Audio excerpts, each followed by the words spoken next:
Cuando Elena me dijo que me quedara encerrada en el cuarto aquella noche, fue como si me hubiera dado una bofetada. Sus palabras aún resonaban en mi cabeza mientras yo estaba sentada al borde de la cama, mirando la puerta cerrada. Es mejor que te quedes aquí adentro, mamá. Será una reunión de trabajo importante. No quiero que nadie se sienta incómodo. El tono calmado, casi frío, me hirió más profundo que un grito. No podía creer lo que escuchaba. No era una invitada inoportuna, era su madre. Pero en ese momento, comprendí que me había convertido en algo peor que una intrusa, un estorbo que necesitaban ocultar. La vergüenza que sentí esa noche fue como un puñetazo en el estómago, pesado e inesperado. Dejé escapar algunas lágrimas mientras oía las voces alegres en la sala, las risas despreocupadas que llegaban hasta mi cuarto, como si yo no estuviera allí. Mi corazón latía acelerado, pero me obligaba a respirar en silencio, con miedo de que me escucharan, como una niña castigada. En ese instante, pensé en Ernesto y en lo destrozado que estaría si supiera que había vendido nuestra casa, nuestro refugio construido con tanto esfuerzo, para vivir una situación tan humillante como aquella. Me sentí una tonta por haber creído que sería acogida y valorada después de todo lo que hice por mi hija. No fue la primera vez que sentí esa incomodidad, esa sensación de estar de más. Desde que me mudé a la casa de Elena, las señales estaban allí, pequeñas, sutiles, pero constantes. Al principio eran comentarios disfrazados de broma. Mamá, ¿no crees que deberías salir un poco más? Quedarte en casa todo el día nos cansa. O miradas que ella y Rogerio intercambiaban cuando ofrecía ayudar con los niños. Pensé que sería mi imaginación, que solo era el ajuste natural de la convivencia, pero no lo era. Cada gesto mostraba que mi presencia molestaba, y yo, tratando de convencerme de que solo era cuestión de tiempo, me empequeñecía un poco más cada día. Recuerdo una mañana en particular, pocas semanas después de instalarme. Elena entró en la cocina y dijo, con un tono un poco brusco, que estaba usando la leche de los niños para prepararme el café. Eso me tomó desprevenida. Era solo leche, y yo siempre compraba lo que usaba, pero en ese momento comprendí que para ella, yo era un gasto más. La mujer que un día cocinaba escondiendo el olor de la carne para que Elena pudiera llevar comida vegetariana a la universidad, ahora era vista como alguien que entorpecía el presupuesto de la casa. Aún así, tragué mi orgullo.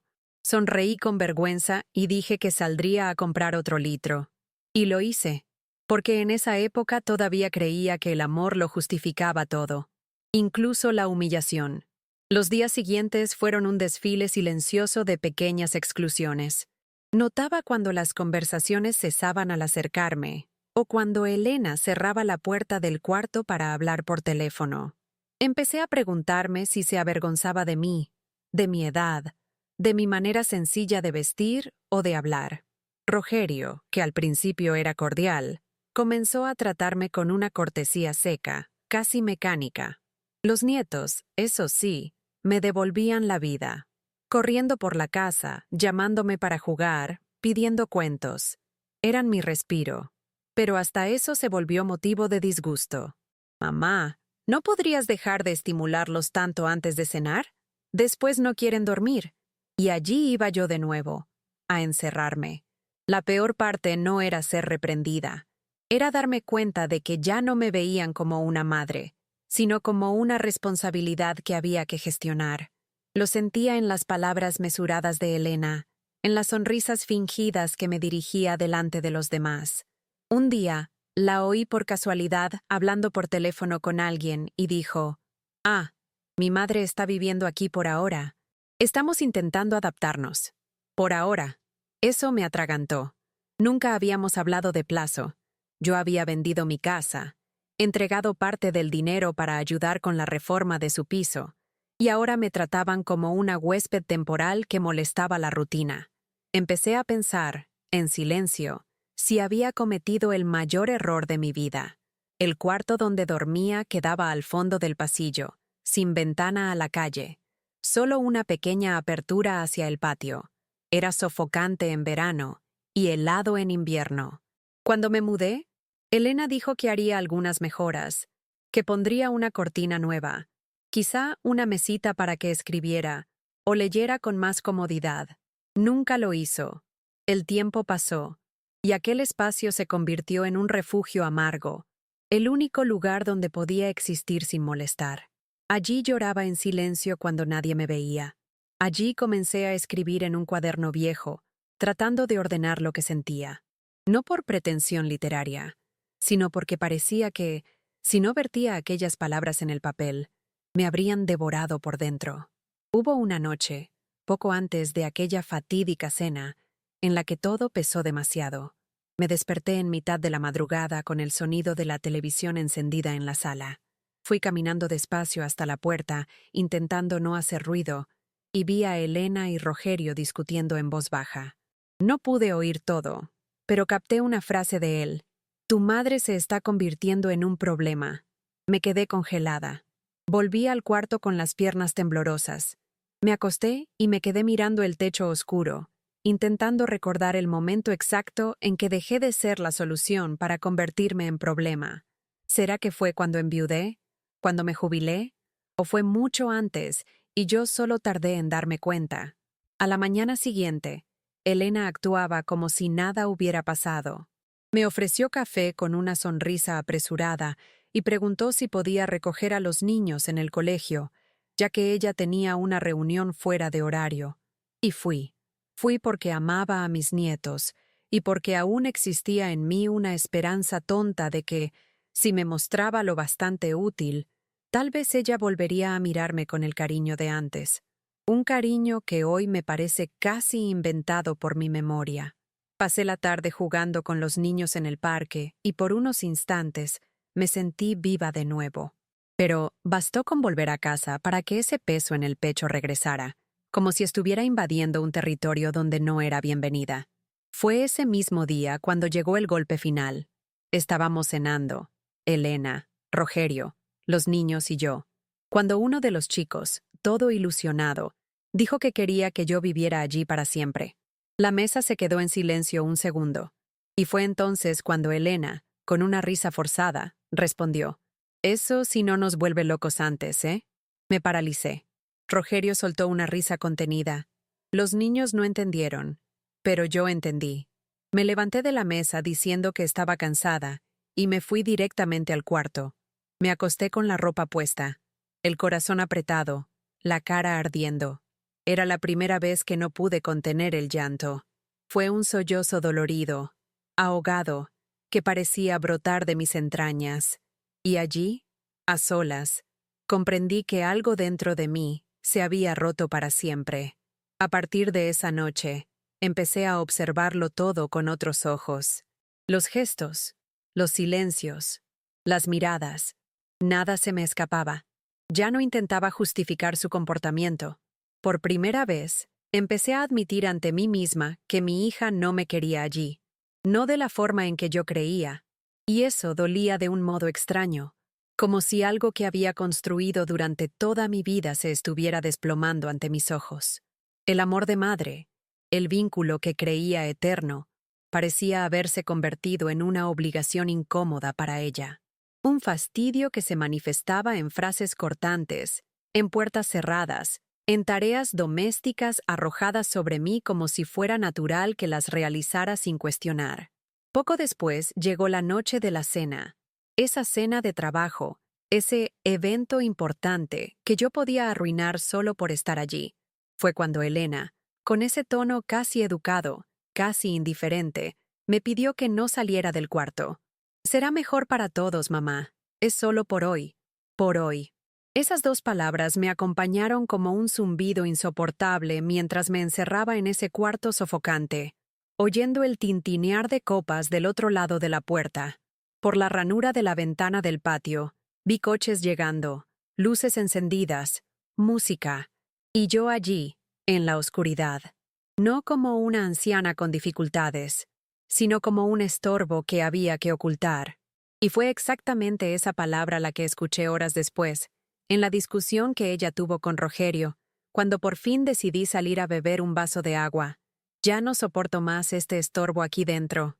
No sé si se dio cuenta de que yo estaba allí, parada en el pasillo, con el vaso en la mano y el rostro congelado. Creo que no. O tal vez lo percibió y simplemente no le importó. Volví al cuarto con las rodillas temblorosas y me senté al borde de la cama. Me quedé allí un rato, inmóvil, tratando de digerir esa palabra. Estorbo.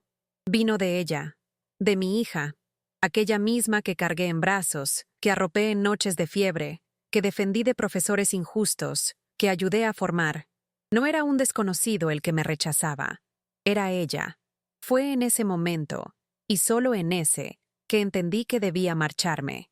No por venganza, no por orgullo, sino por supervivencia. A la mañana siguiente, antes de que todos se despertaran, empecé a hacer mi maleta. No era mucho. Algunas prendas, mis documentos, el cuaderno donde escribía, unas fotos antiguas que guardaba en el cajón. Hice todo con calma, en un silencio que rozaba la reverencia. Y mientras doblaba la ropa, recordé un correo antiguo que había recibido meses antes de Teresa, una compañera de la escuela pública que ahora vivía en Valencia. Allí decía que estaban montando un proyecto educativo voluntario y que buscaban a alguien con experiencia. Si algún día quieres cambiar de aires, piénsalo con cariño, había escrito. Yo había dejado esa invitación de lado, pero ahora, de repente, parecía una puerta abierta donde antes solo había pared. Escribí la carta con mano firme, pero el corazón en llamas. No me di el lujo de acusar ni gritar en el papel. Solo escribí lo que necesitaba decir, que me marchaba, que no guardaba rencor, pero que ya no aceptaría vivir donde no era respetada, que cada plato lavado, cada medicina comprada para los nietos, cada silencio tragado, había sido por amor, pero que el amor no debe herir. Dije que no quería que me recordaran como una carga, sino como mujer, como madre, como persona. Doblé la carta y la dejé sobre la cama. Eché un último vistazo al cuarto, al pasillo, a las puertas cerradas, y salí. Era muy temprano. El sol apenas había despuntado. El cielo estaba de un gris claro que combinaba con lo que sentía, pero, aún así, era cielo. La estación de autobuses estaba casi vacía. Compré el billete sin pensarlo 2 veces. No miré atrás. En poco más de 7 horas estaba en Valencia, con una mochila a la espalda y una mezcla de miedo y alivio en el pecho. Teresa me recibió con un abrazo apretado y los ojos vidriosos. «¿Viniste de verdad?», dijo. Y respondí. «Esta vez, vine por mí». En los días que siguieron, me vi renaciendo poco a poco. El proyecto era sencillo, pero lleno de vida. Niños en situación de vulnerabilidad aprendiendo a leer, dibujar, soñar. Y allí, en medio de esas risas y manos pequeñas, empecé a recordar quién era yo antes de convertirme en alguien invisible dentro de la casa de mi propia hija. No fue fácil al principio. La adaptación, la ciudad nueva, la sensación de haber empezado de más tarde.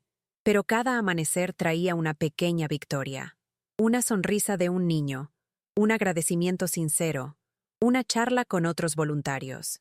Conocí a Ana, una señora de casi 70 años que dormía en un refugio improvisado, pero que tenía una lucidez y una alegría que me desarmaron.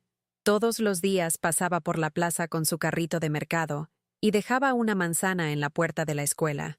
«Para dar suerte», decía. Hablar con ella me hacía bien, como si nos reconociéramos en el dolor de haber sido dejadas atrás.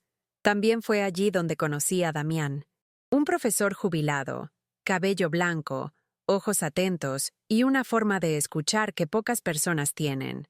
Me vio con los planes de clase en la mano y dijo: «Tienes alma de maestra todavía». Sonreí sin saber cuánto me atravesaría esa frase. Empezamos a conversar todos los días, intercambiando ideas sobre enseñanza, sobre la vida. Nada romántico, nada precipitado. Solo 2 personas que entendían lo que era haberlo dado todo por los demás y, de repente, aprender a cuidarse a sí mismas. Con él, volví a aprender a caminar despacio, sin culpa, a sentir orgullo de mi historia, incluso con sus grietas. Con el tiempo encontré una habitación pequeña para alquilar cerca de la escuela, sencilla, con paredes descascaradas y un leve olor a humedad, pero era mía. Por primera vez en mucho tiempo, podía decidir dónde quedaba cada cosa, a qué hora despertarme, qué música escuchar. Pinté las paredes de un amarillo claro, puse cortinas floreadas y esparcí fotos antiguas por los rincones. La sensación de renacer era real, casi física. Cada noche, antes de dormir, escribía en el cuaderno, ya no como un desahogo, sino como forma de registrar todo lo que vivía. El dolor aún vivía en mí, pero empezaba a compartir espacio con otra cosa, una libertad silenciosa que me hacía respirar mejor. Mientras tanto, supe por terceros que en casa las cosas no iban bien. Rogerio había perdido el empleo poco después de mi partida. Los niños estaban más inquietos, tristes. Elena intentaba mantener la rutina, pero vivía estresada, sobrecargada. Alguien comentó que ella había preguntado por mí, que parecía arrepentida, pero no sabía cómo buscarme. Escuché eso con el corazón dividido. Parte de mí se preguntaba si realmente me extrañaba, o si solo echaba de menos la estabilidad que yo ofrecía. La otra parte, quizá más madura, ya no buscaba explicaciones. Sabía que mi partida había dejado un vacío, pero ya no era mi función llenarlo de nuevo. Al menos no de la misma manera. La carta que dejé no recibió respuesta inmediata, pero un día, casi 2 meses después de mi partida, me llegó un mensaje al móvil. Era un número desconocido. Lo abrí con cierto recelo. Era de Elena, corta, directa, casi tímida. Mamá, leí tu carta. Necesito hablar. Lo siento. Miré esa pantalla durante largos minutos. No lloré. No sonreí. Solo sentí el peso de esa petición y el tiempo que tardó en llegar. Respiré hondo, dejé el móvil a un lado y contesté al día siguiente. Podemos hablar, pero con calma, sin reproches. Ella aceptó. Quedamos para el domingo siguiente en un café discreto, lejos de casa, lejos de recuerdos. Cuando nos encontramos, noté que estaba abatida, ojeras profundas, semblante cansado. Pero lo que más me impresionó fue cómo me miró, por primera vez en mucho tiempo, como quien ve a una persona y no a un deber. Trajo mi diario. Sí, aquel cuaderno viejo donde escribía a escondidas. Dijo que lo había leído todo. No sabía la mitad de estas cosas, mamá, afirmó con la voz entrecortada. Respondí solo que no lo sabía porque nunca quiso preguntar. Y por primera vez, ella no objetó. Solo bajó la mirada. El silencio entre nosotras duró unos segundos, pero no fue incómodo. Fue un silencio lleno de verdades no dichas, finalmente aceptadas. Me contó que los niños preguntaban por mí cada día, que el más pequeño tuvo una crisis de llanto en la escuela porque quería que lo recogiera de nuevo, que Rogerio estaba distante, casi ausente, y que ella, por primera vez, se sentía sola en su propia casa. Escuché todo en silencio, no con frialdad, sino con la serenidad de quien finalmente entendió su lugar en el mundo. Cuando terminó, me preguntó si volvería, y ahí tuve que respirar hondo, sujetar el café con ambas manos y decir, no puedo, y más que eso, no quiero, no para ese lugar. No de esa forma. Ella lloró, y yo la dejé, porque ese llanto sí era necesario. Expliqué que lo que estaba construyendo en Valencia no era una fuga, era un renacer, que no me había ido para castigarla, sino para salvarme, que podía perdonar, pero que el perdón no era retroceder, que el amor, cuando no viene acompañado de respeto, se convierte en prisión, y que ya no estaba dispuesta a vivir encerrada en ningún cuarto. Ella escuchó todo, sin defenderse, sin interrumpir. Al final, me dijo que comprendía, y por primera vez creí. Nos despedimos con un abrazo largo, dolorido, pero distinto. Por primera vez sentí que mi hija me abrazaba no por obligación, sino por elección. Volví a casa esa tarde con el cuerpo ligero, como si hubiera devuelto un peso que nunca me perteneció. La ciudad seguía su ritmo calmado, los mismos rostros en las esquinas, los niños de la escuela llamándome por mi nombre. Y yo allí, con la certeza de haber hecho lo que necesitaba. Retomé mi rutina en el proyecto, las tardes con Damián, las charlas con Ana y los apuntes en mi cuaderno. Solo que ahora, Aquello que era un diario de dolor empezó a transformarse en algo mayor. Teresa fue la primera en notarlo. «Esto que escribes debería publicarse», dijo. Y por primera vez lo tomé en serio. Con la ayuda de un amigo suyo, que trabajaba en una editorial local, organizamos los textos. No cambié nada. No suavicé las partes duras, ni maquillé las vergüenzas. Escribí como quien entrega el corazón abierto, porque sabía que había otras Beatrices ahí fuera. Mujeres que fueron llamadas carga, estorbo, exagero. Mujeres que se dieron hasta desaparecer. Cuando el libro estuvo listo, elegimos un título simple y directo: Carta para quien me borró. Nunca imaginé que tanta gente se identificaría.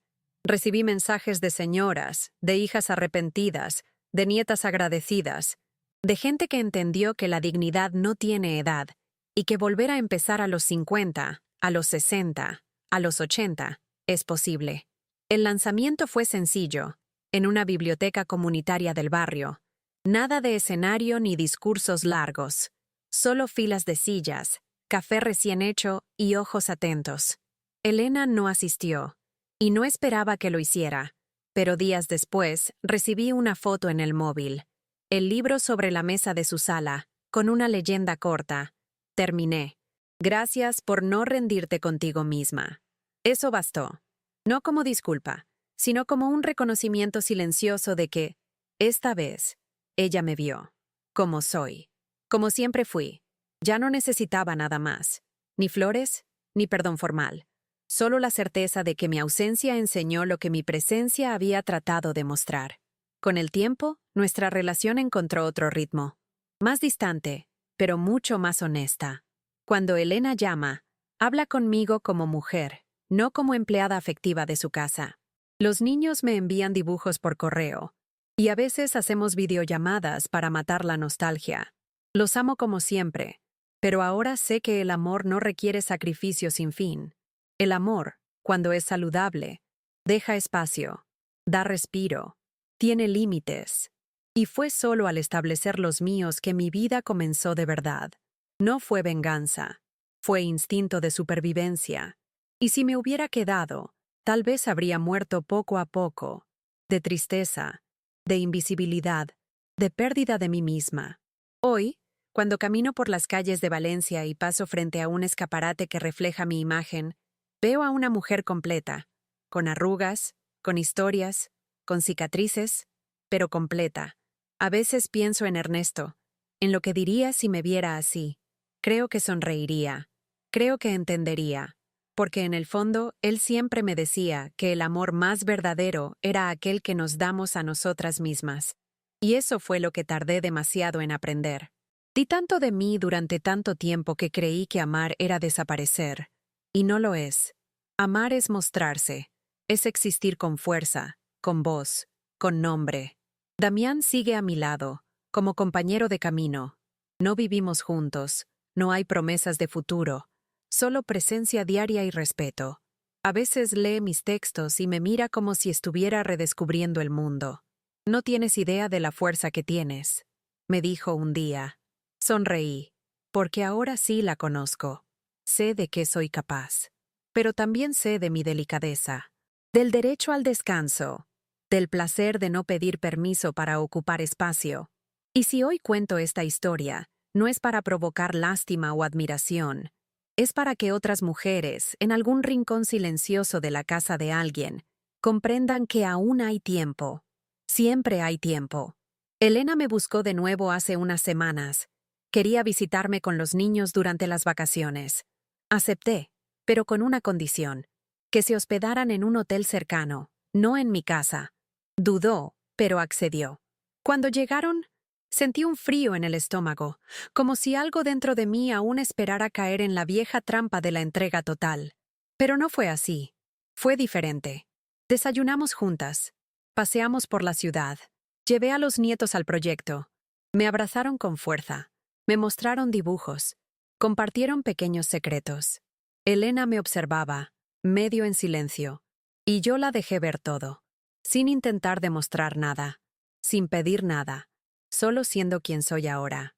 El último día, antes de partir, me entregó una carta, escrita a mano, en un papel sencillo.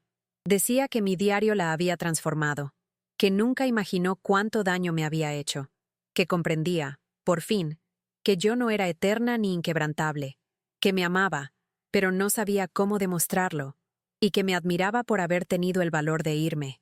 La leí con calma, y cuando terminé, solo pude decir una cosa: ahora sí me ves. Lloró. Yo también. Pero esta vez, las lágrimas no brotaron del dolor, sino de la lucidez, de la aceptación de que no todos los lazos deben romperse, pero que cada lazo debe elegirse. Después de que se fueron, me quedé un rato sentada en la terraza, mirando el cielo anaranjado del atardecer. No sentí nostalgia inmediata, ni alivio, ni tristeza. Sentí paz. Por primera vez pude recordar a mi hija sin llevar culpa o expectativa. Era como si ahora ella habitara otro lugar dentro de mí, ya no en la zona de la obligación, sino en la parte de la memoria donde residen las cosas que una cuida con más ligereza. Guardé su carta en la última página de mi cuaderno, no para releerla, sino para recordar que, incluso en las historias más dolorosas, puede haber un final correcto, aunque ese final sea no repetir el error. Días después, volví a escribir, solo que esta vez no se trataba de lo que me hacía daño, sino de lo que me hacía bien. Escribí sobre Ana y su humor ácido, sobre Damián y sus silencios llenos de significado, sobre los pequeños alumnos que me abrazaban como si yo fuera hogar, sobre mí, sobre esta versión de mí que ya no se borra por miedo a perder amor. Ya no escribía para justificar nada, ni para convencer a nadie de que valgo la pena. Escribía porque me gustaba oír mi propia voz, porque, por primera vez, estaba limpia y completa. Volver a escucharme fue uno de los mayores logros de este renacer.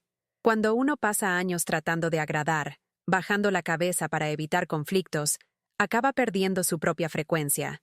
Se queda sordo de sí misma. Y yo estuve así por mucho tiempo. En casa, en la vida, en las relaciones. La voz que más oía era la de los demás, diciéndome qué era mejor, qué era excesivo, qué me faltaba.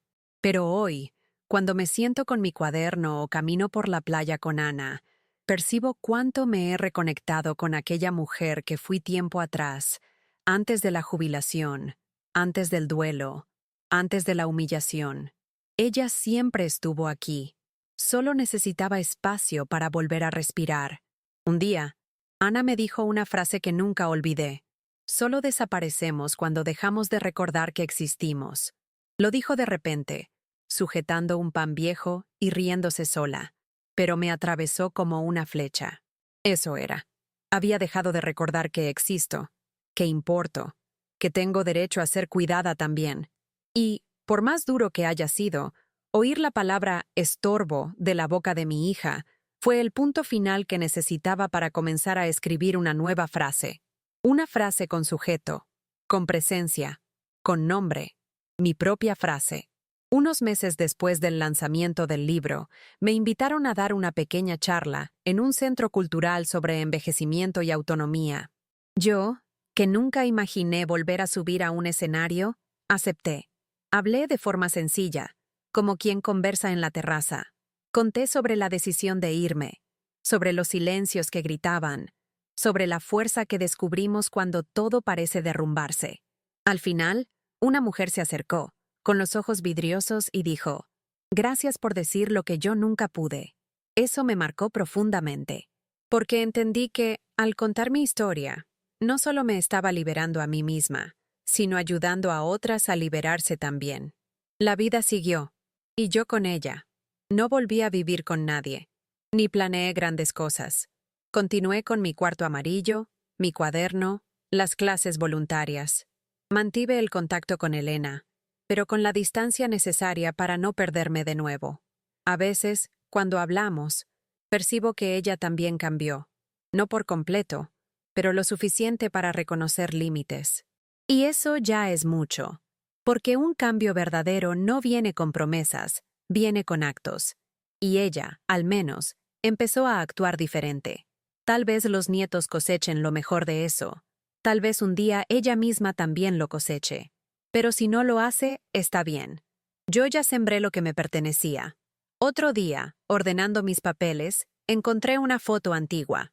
Yo, Ernesto y la pequeña Elena, en un picnic improvisado en el jardín de la casa que ya no existe. Sentí un pinchazo en el pecho, de esos que no duelen, pero recuerdan. Sonreí, porque, a pesar de todo lo sucedido, esa niña de la foto sigue viva en algún rincón de mi hija, y aquella mujer a su lado, exhausta, con los ojos llenos de esperanza, sigue habitando en mí, solo que ahora con menos miedo, con más voz, con el coraje que nació del dolor, pero floreció en la libertad de no pedir permiso para existir, sino de decidir dónde y con quién dedicar mi energía. Tengo 59 años ahora, uno más que cuando todo sucedió, y a pesar de algunos dolores de espalda y de una memoria que a veces falla, jamás me he sentido tan viva. Me despierto cada día con ganas de continuar, no por obligación, sino porque he redescubierto el placer de existir sin permiso. A veces camino sola hasta la orilla del mar y me quedo mirando el ir y venir de las olas. Pienso en cuántas versiones de mí han muerto y en cuántas otras aún pueden nacer.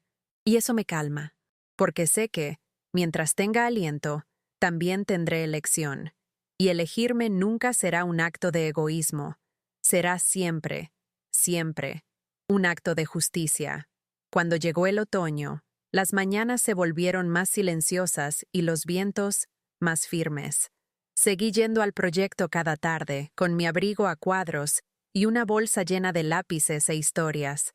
Los niños ya me esperaban en la puerta, y algunos empezaron a llamarme Abuela Bea. Sonreía cada vez, sabiendo que ese título no conllevaba obligaciones. Era un afecto ligero, genuino, sin exigencias. Algo raro en la vida adulta. En casa, el cuaderno ganó nuevas páginas. Empecé a escribir pequeñas crónicas sobre los días, sobre los detalles diminutos que hacen la vida hermosa. Una taza de té caliente, una nota inesperada, un gesto de cuidado. Redescubrí el valor de las cosas simples. Fue en una de esas mañanas más frías que recibí una carta por correo. De Elena, escrita a mano, con trazos más suaves que los de la primera. Hablaba de terapia, de arrepentimiento, de los aprendizajes que surgieron con mi ausencia.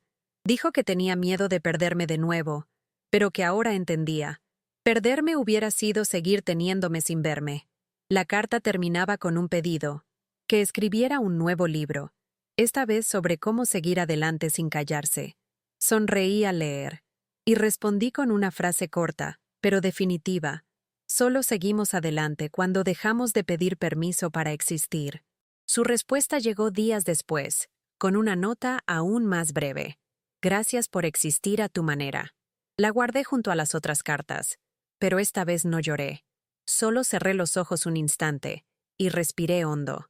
Era como si, después de tanto tiempo siendo medida, moldeada y reducida, finalmente hubiera encontrado un lugar completo dentro de mí, donde nadie decide mi tamaño.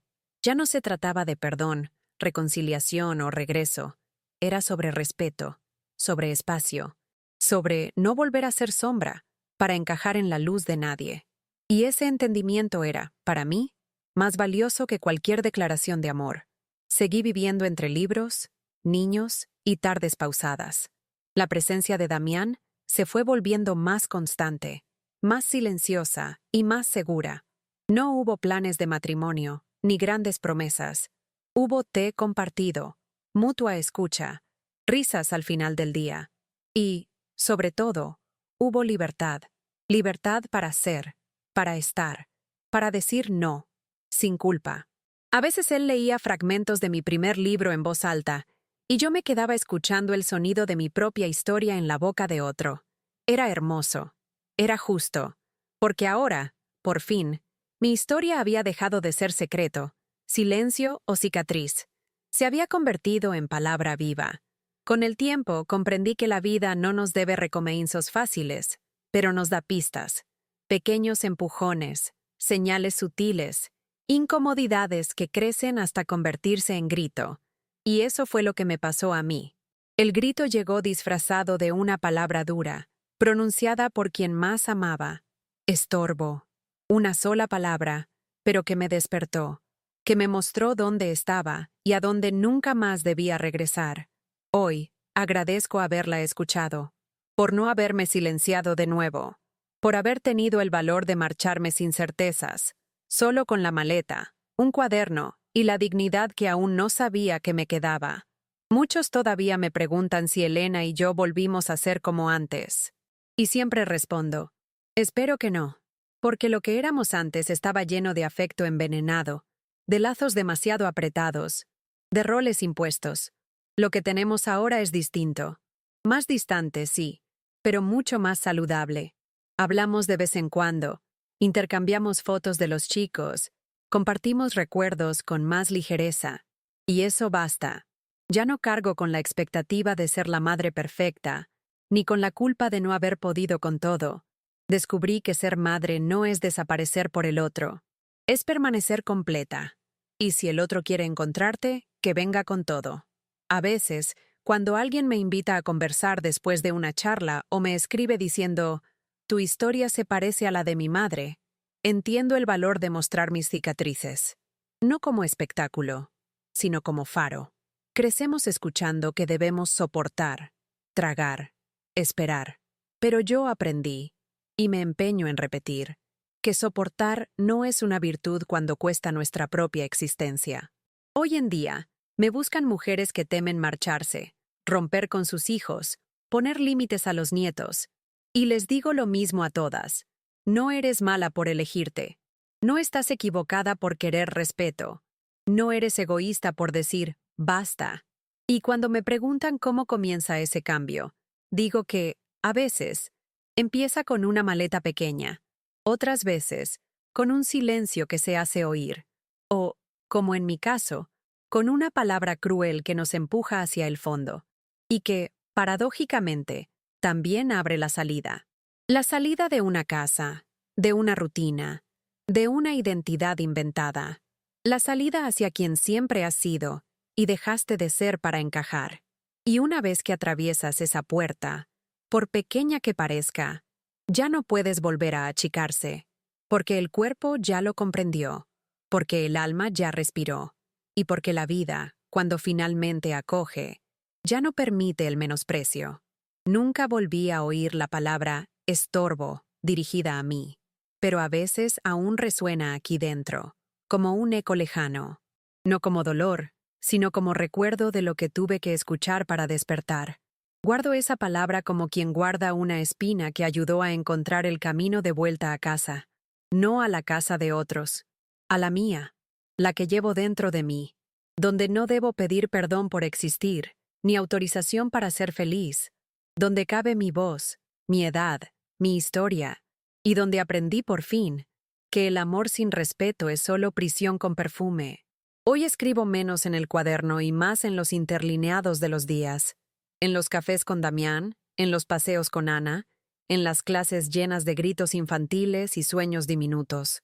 Vivo con menos cosas, pero con mucha más vida. Y si algo todavía me impulsa, es ese deseo profundo de que nadie tenga que tocar fondo para darse cuenta de que merece la superficie, que merece el sol, que merece el centro. Yo lo merecía. Tú lo mereces. Cualquier mujer que haya sido llamada peso, problema, incomodidad, necesita saber, a veces, es al ser llamada estorbo cuando comprendemos que, en realidad, siempre fuimos un tesoro. Nunca planeé ser ejemplo de nada. Solo quería sobrevivir sin desaparecer.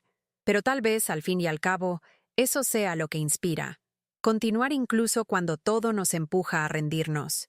Y si pudiera volver atrás, a aquella noche en que me encerraron en un cuarto para no enturbiar una cena, me abrazaría. Me diría, esto no es el fin, es el comienzo.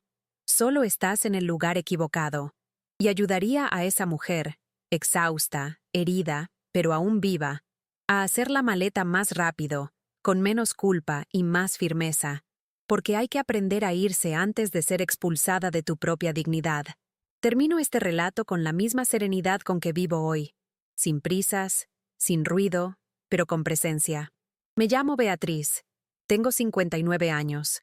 He sido madre, esposa, profesora, sombra y ausencia. Hoy soy mujer, completa. Y si alguien aún piensa que mi edad me limita, que mi dolor me define o que mi silencio me debilita, solo puedo decir una cosa. Me subestimaron tarde, porque ahora ya no tengo que demostrar nada. Solo vivir, a mi manera, a mi ritmo, con el respeto que me costó todo, pero que hoy me viste mejor que cualquier pasado.